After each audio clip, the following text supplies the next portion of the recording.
समय था जब भविष्य को नया स्वरूप देने वाली शक्तियों का उदय हो रहा था।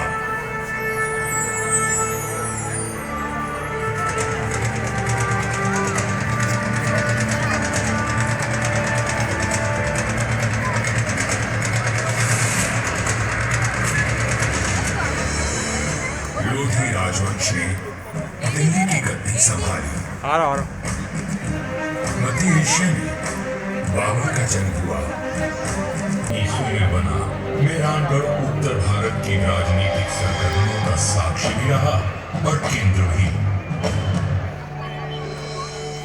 जोधपुर के आकाश में राठौर राजवंश का तेजवान सूर्य दमका, जिसका उदय मंडोर में हुआ था। मेहरानगढ़ की उत्तर पश्चिम दिशा में करीब 9 किलोमीटर का फासला तय करेंगे तो मैं अपने बचे हुए अवशेषों के साथ आपका स्वागत करूंगा। मैं किला हूं मंडौर का। मैं इतना प्राचीन हूं कि मुझे किसने बनवाया, कब बनवाया, ये किसी को भी याद नहीं। मंडौर की भूमि से आज भी अतीत के सिक्के, मंदिर के अवशेष, तोरण द्वार, स्तंभ और उत्कृष्ट मूर्तियां प्राप्त होती रहती हैं। मंडौर संग्रहालय में प्राचीन भारत के सभी प्रतीकों को सहेज कर रखा गया है, ठीक वैसे ही जैसे मैंने अपने जीर्ण अवशेषों में अनेकों गाथाएं संभाल रखी हैं। अरावली की पहाड़ियों से घिरा मंडौर नगर मांडव्य ऋषि की तपोभूमि था और इसका प्राचीन नाम मांडव्यपुर था। महाभारत काल में यह नागवंशियों ने राज किया और फिर गुप्त वंश ने इसे अपने बाहुबल से जीता। चौथी व छठी शताब्दी में हुनों का आगमन हुआ तथा परमारों ने इनके वैभव को बढ़ाया। मारवाड़ का विस्तार सबसे अधिक परमारों की समयावधि में हुआ और उस समय मारवाड़ को नवकोटि मारवाड़ भी कहा जाता था।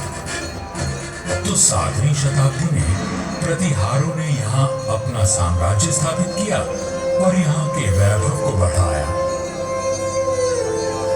मेरे साथ चलिए उस बीते हुए काल में जब यह तलवारें खड़कती थी, रणभेरी और नगाड़े कंपायमान होते थे, वीर हुंकार भरते थे और रणबांकुरों के जय घोष से आकाश गूंज उठता था।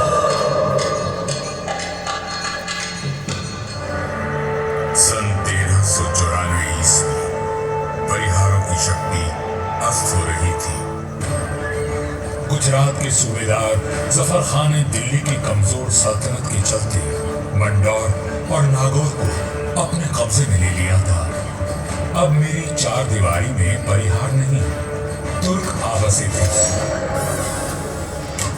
जफर खान का हाकिम ऐबक खान मंडौर दुर्ग का किलेदार था, जो आए दिन अपनी क्रूरता का प्रदर्शन करता रहता था।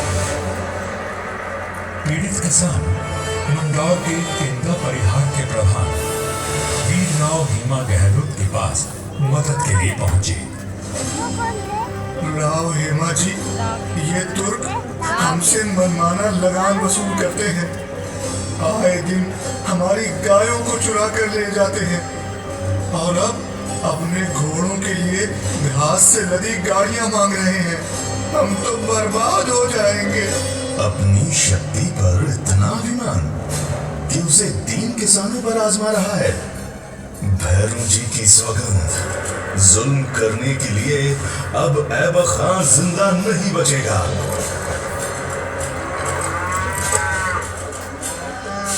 शक्तिशाली शत्रु से लड़ने के लिए बल और बुद्धि से वार करने की योजना बनाई गई। घास की कई 100 गाड़ियां तैयार की गई और हर गाड़ी में हथियार लिए योद्धा चुप कर बैठ गए। गाड़ियां जैसे ही किले के भीतर पहुंची, क्षत्रियों ने नारा लगाया, आयो लड़ो, फतेह कर दो, आयो लड़ो, फतेह कर दो।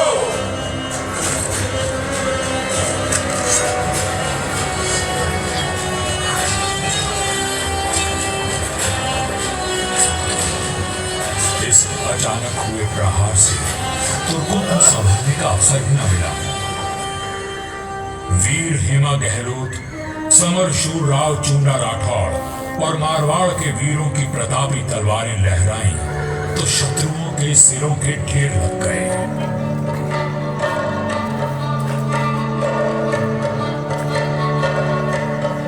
इसी जीत की याद में आज इंदौर में राव महोत्सव मनाया जाता है।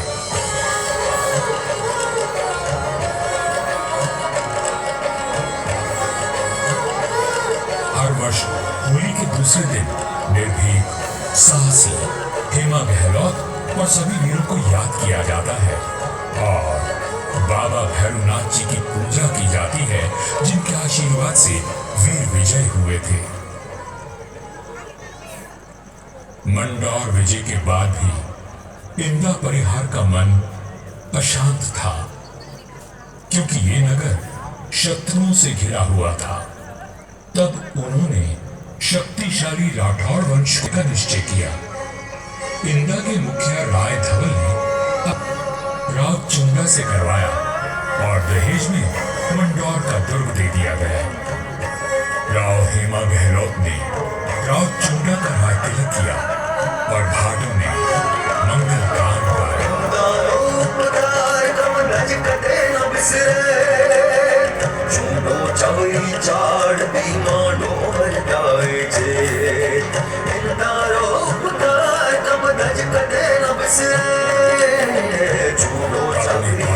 और सामने सूझबूझ का परिचय देते हुए राव चुंडा ने अपने साम्राज्य को बढ़ाया और मंडौर को मारवाड़ की राजधानी बनाया। 1423 में नागौर के युद्ध में राव चुंडा वीर गति को प्राप्त हुए और उनके पुत्र कान्हा के बाद राजदंड राव रणमल ने संभाला।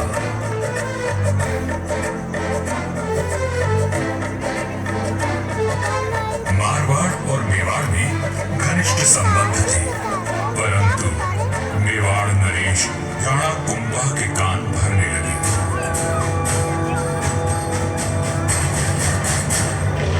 मुझे राव रणमल की नीयत ठीक नहीं लगती राणा।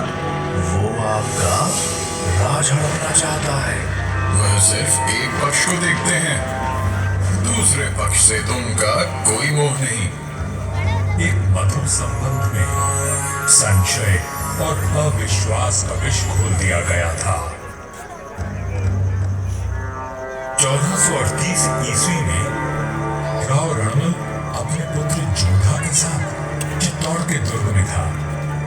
रणमल को किसी षड्यंत्र का आभास हुआ और उसने बेटे जोधा को किले से बाहर भेज दिया। पिता की आज्ञा मान जोधा चित्तौड़गढ़ की तलहटी में पहुंचा।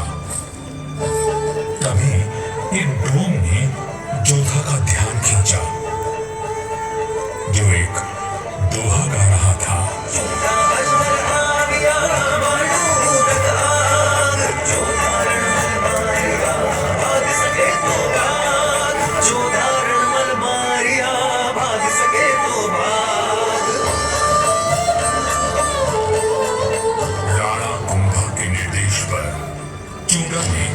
राव रणमल की हत्या कर दी थी। पिता की हत्या का प्रतिशोध लेने की प्रतिज्ञा लेकर युवा जोधा मारवाड़ की ओर बढ़ चला, परंतु चूड़ा उसका पीछा करता रहा। वह राणा कुंभा का ताऊ था और मारवाड़ का पुराना बैर। काल बनकर मेवाड़ की विशाल सेना जोधा के पीछे पड़ी थी और वीरों का वंशज अपने 700 स्वामी भक्त लड़ाकों के साथ उनसे जूझ रहा था। विपत्ति के हर बवंडर को साथ कर जब जोधा मंडोर पहुंचा तो उसके पास केवल 7 सैनिक बचे थे, पर चुंडा यहां भी आ पहुंचा।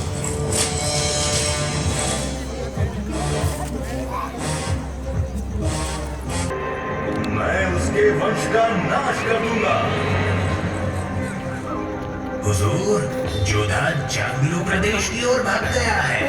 आप कहें तो उसका पीछा करें। रहने दो, वहां रेतीले टीलों में भटक कर वो खुद ही मर जाएगा।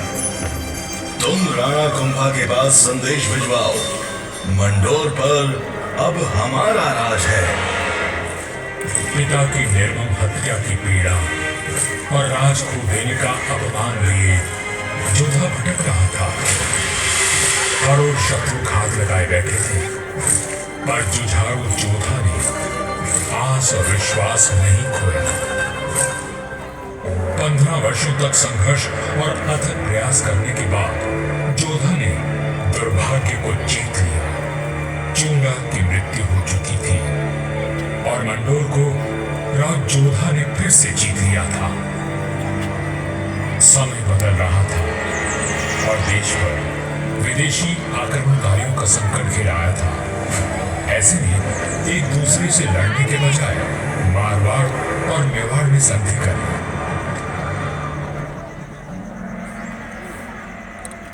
पर दूरदर्शी राव जोधा को कोई चिंता खाई जा रही थी और उस चिंता का कारण मैं यानी मंडोर का दुर्ग था। किस सोच में डूबे हैं राव जी? अपने आसपास देखो, क्या दिखता है? आकाश, जंगल, पहाड़ियां।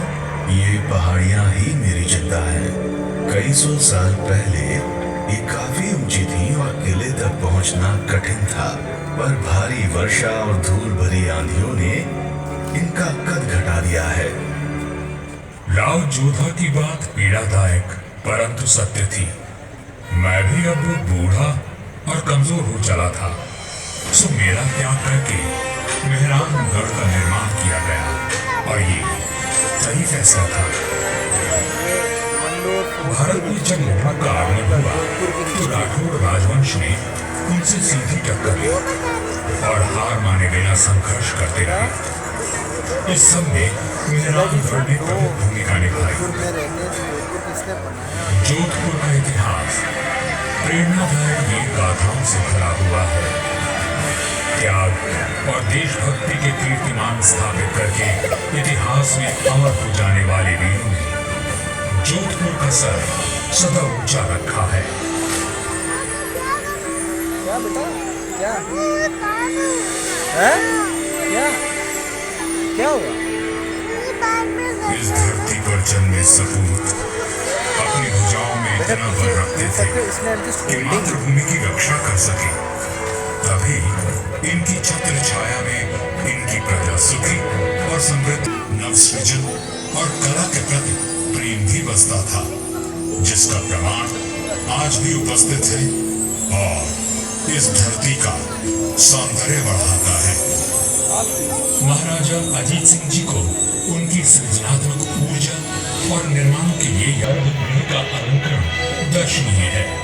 सभा मंडल का दृश्य पौराणिक आख्यानों का स्पष्ट दर्शन देता है।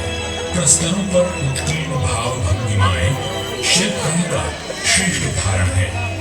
महाराजा जसवंत सिंह जी द्वितीय ने मंडोर को दर्शनीय बनाने पर विशेष ध्यान दिया। उन्होंने मंडोर बाग में 100 से अधिक प्रजाति के वृक्ष लगवाए, जो उद्यान की अहमियत को और अधिक सुंदरता प्रदान करते हैं।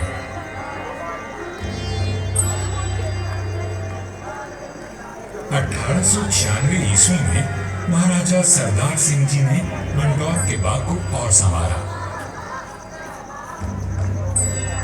महाराजा उम्मेद सिंह जी के समय 1923 और 1947 के बीच मंडोर उद्यान को आधुनिक रूप देने हेतु कई कार्य करवाए गए, जैसे नागादरी नहर का जीर्णोद्धार, देवलू व महलों